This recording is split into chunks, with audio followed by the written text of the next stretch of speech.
Hello, everybody. Welcome.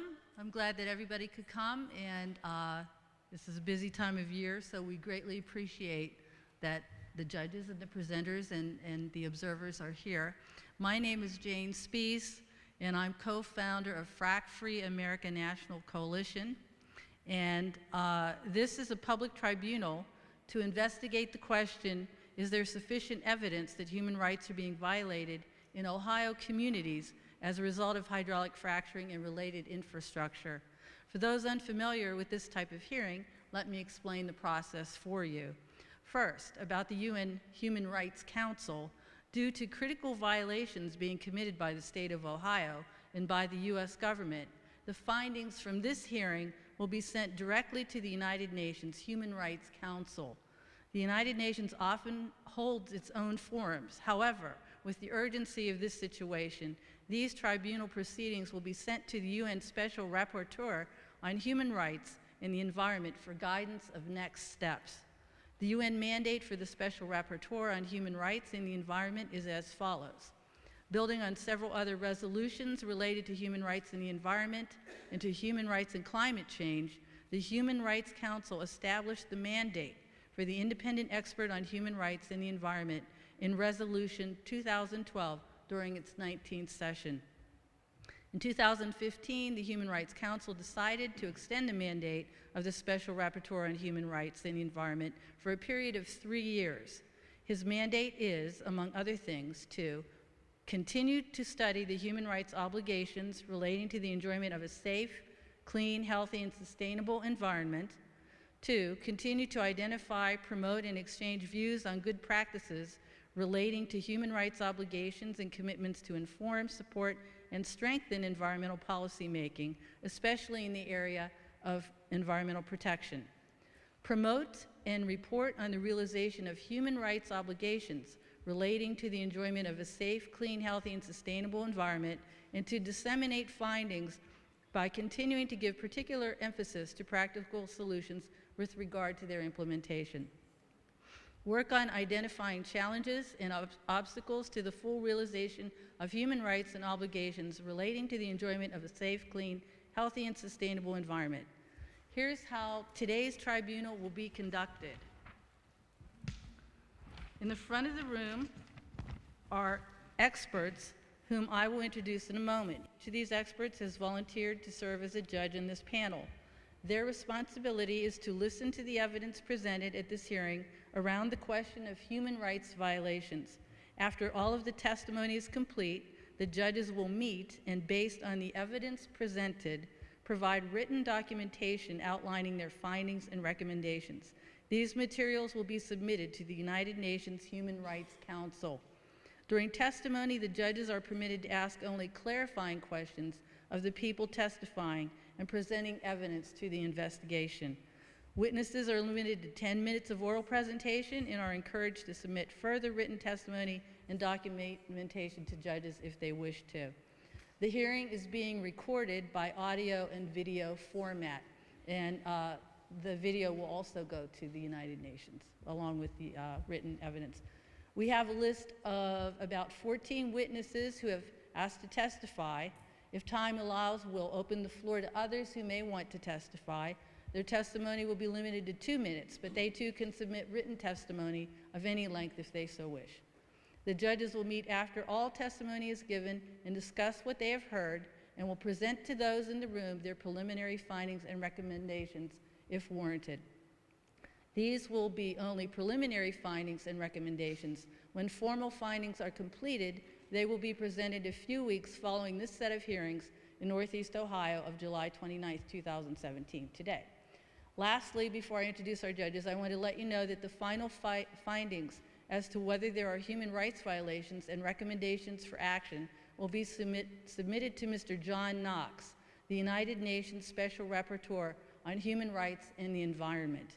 We will also be submitting this tribunal's findings to the steering group, of which Teresa Mills is a member, of the Permanent People's Tribunal on the human rights impacts of fracking, to be available for use in the plenary hearings currently scheduled for later this year and in 2018. Now I'm going to introduce our panel of judges, And as we begin, we will ask the judges to say a little bit about themselves. First, we have Lois Marie Gibbs, and she is the chairman of the panel. Lois comes to us from the Center for Health Environment, and Justice, a national nonprofit organization that has worked in the field for 35 years.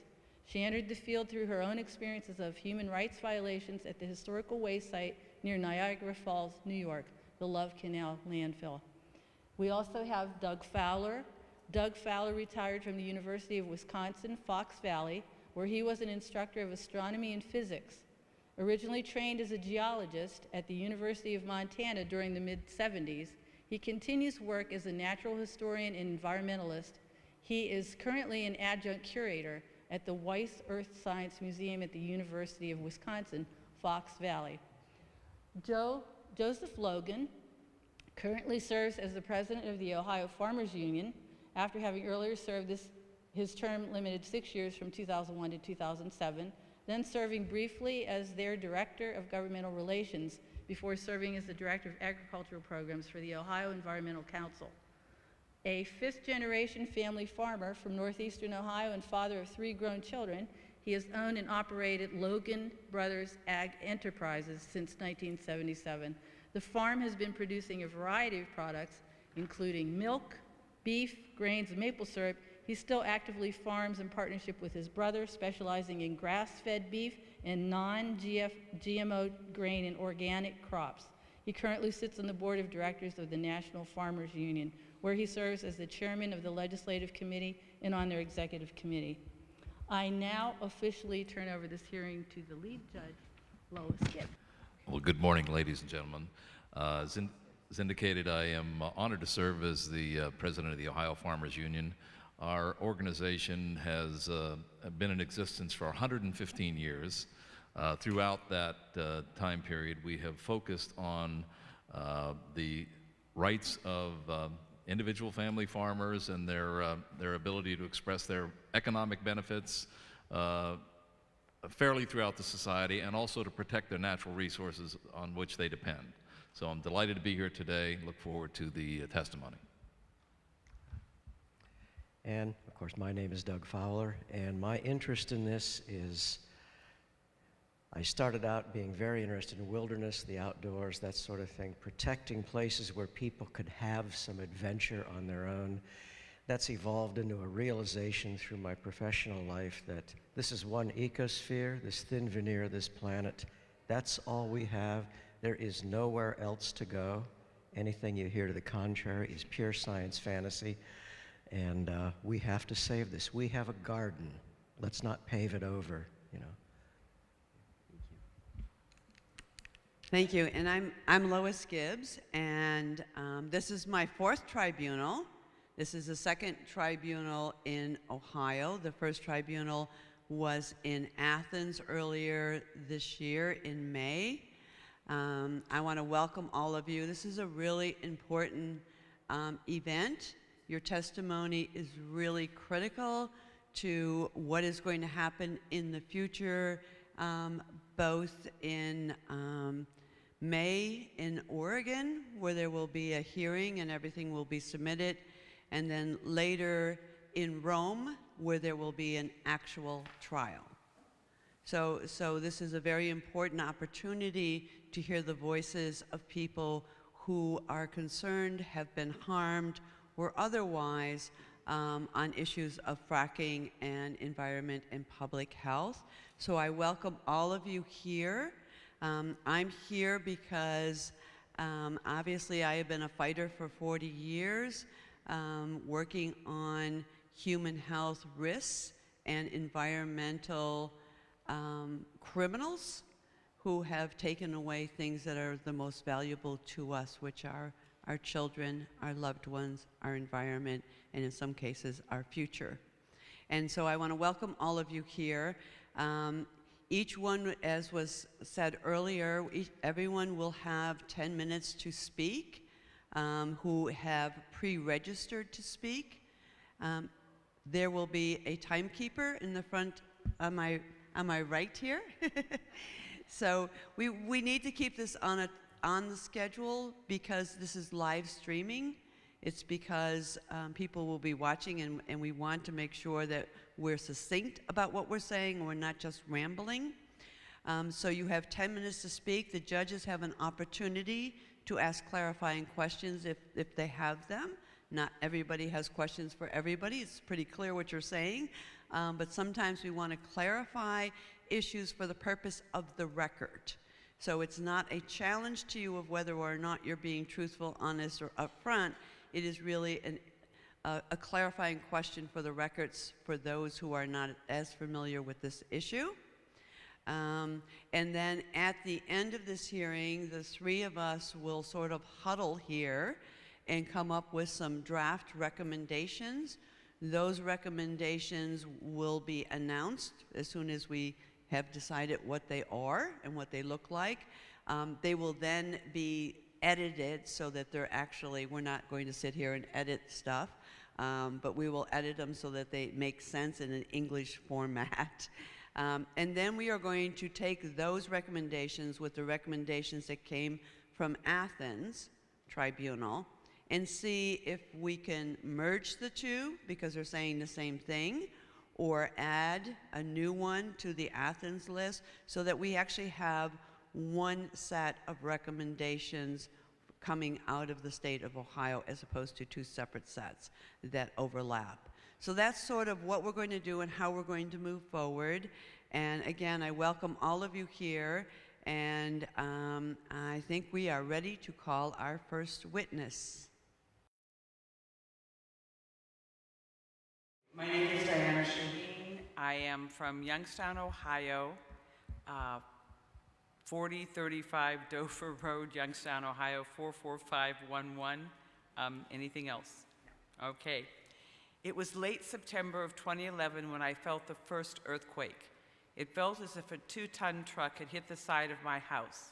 I ran outside and saw that there was no truck. The impact reminded me of the sonic boom we felt when we were children, and aircraft from the Vienna Air Station broke the sound barrier. Impact and sound, then silence. Many of my neighbors were milling around to find out what had happened. There were no answers. Shortly afterwards, I got a call from a friend of mine who lived across the lake asking if I had felt the tremor. I told her I felt as though a Mack truck had hit the side of my house, and whatever it was, it felt like a sonic boom. She told me it was related to fracking. I repeated the word back to her, fracking. Then I asked, what the hell is fracking? She began explaining what fracking was, hydraulic fracturing, inserting millions of gallons of water into the earth under very high pressure to break up shale rock to extract gas from it. Later I found out that it wasn't the fracking directly that caused the small earthquake, but pressure from an injection well in which waste from the fracking process was disposed. Throughout the next several months, a movement began to evolve, leading to what is now Frack-Free Mahoning, Frack-Free America. There were a cluster of smaller earthquakes, but I felt none again until that New Year's Eve on December 31st, 2011. I was preparing to take a shower when suddenly I felt as though an 18-wheeler hit the front of my house. Again, impact, sound, then silence.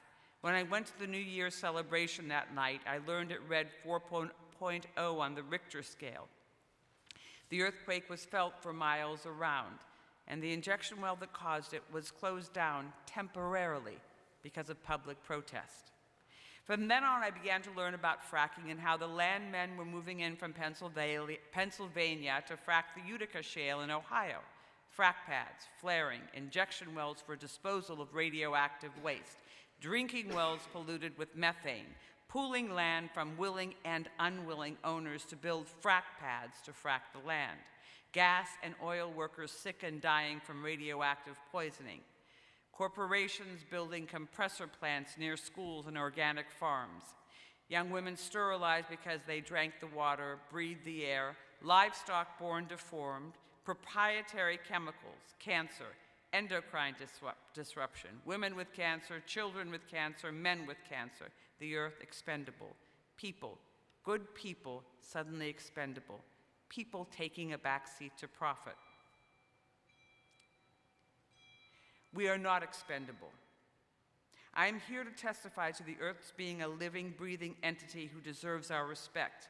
Presently, we as humans enslave the Earth and rob her of her resources. High-powered hydraulic horizontal fracturing is one of the most profoundly brutal ways to extract fossil fuels from the Earth. Why do we continue to use brutal force to penetrate and extract what is not rightfully ours when there are other sources of energy that can sustain us, such as solar, wind, geothermal, and hydroelectric power? The most blatant reason seems to be corporate greed fueled by the desire for power. Gas and oil corporations have created a world that is run by fossil fuels so that their product would always be necessary and they could determine world policy by their manipulation of supply and demand. This is nothing new to those of us gathered here. We expect it and we oppose it.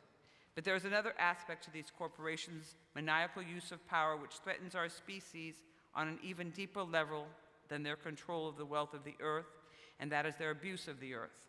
Horizontal, high-powered hydraulic fracturing of the Earth is a reflection of their rape of women, children, non-dominant ethnicities, the economically disadvantaged, and other disenfranchised groups. We can no longer separate the physical Earth from our physical bodies. To sustain one is to sustain the other. To harm one is to harm the other. If we want justice in this world, we must demand that the Earth be treated justly. If we want compassion in the world, we must treat the Earth compassionately. What we do to the Earth, we do to the people of the Earth, one, indivisible, undivided. Thank you. So I have one question, clarifying question, and then I can pass it to my colleagues here. Since the earthquake on December 31st, has there been other earthquakes since the well has been closed down? Yes, there have been many earthquakes. None of them were felt as strongly as that one was, and I think I felt it strongly because of where I was located in relation to the injection well. I was within a 4-mile radius of the injection well, which is why I think I felt it so strongly. But yes, there have been, 70, many earthquakes. They're not as strong. Some of them have been caused by fraction, some of the fracking. Most of them, but most of them have been caused by the disposal of the waste into the injection wells. But yes. Sure. In the second half of your statement, the editorial remarks, can that be interpreted as, have you experienced directly the idea of not being listened to, not having any power? Yes, absolutely, and I think I think hydraulic fracturing is indicative of that. What they're doing to women now, who we have in the administration, in our government, how that person got into office. I mean, all of it. I mean, when the land is disrespected, the people are disrespected. They reflect one another. When the people are disrespected, you can see it in the land and what they're doing to the land. They mirror one another. And I guess that's the one thing I can testify to. I see it. Okay. So Yes. yes. Okay, thank you. Yes, building on that same line of inquiry, what, if any, actions have you done to express your concerns Yes. to either the corporations responsible or the governmental authorities? And what responses, if any, have you gotten back? All right. What we have done actions, we have done demonstrations, we have gone to city council, we have written up a community bill of rights that outlaw fracking, we have initiative petitions, we have gone door to door getting signatures for initiative petitions. What else have we done? I don't want to say it's a hobby, but I mean, it takes up 20% of my life at the least. Okay, so it's a continuous process, day in, day out. There's always something that we are doing, and might not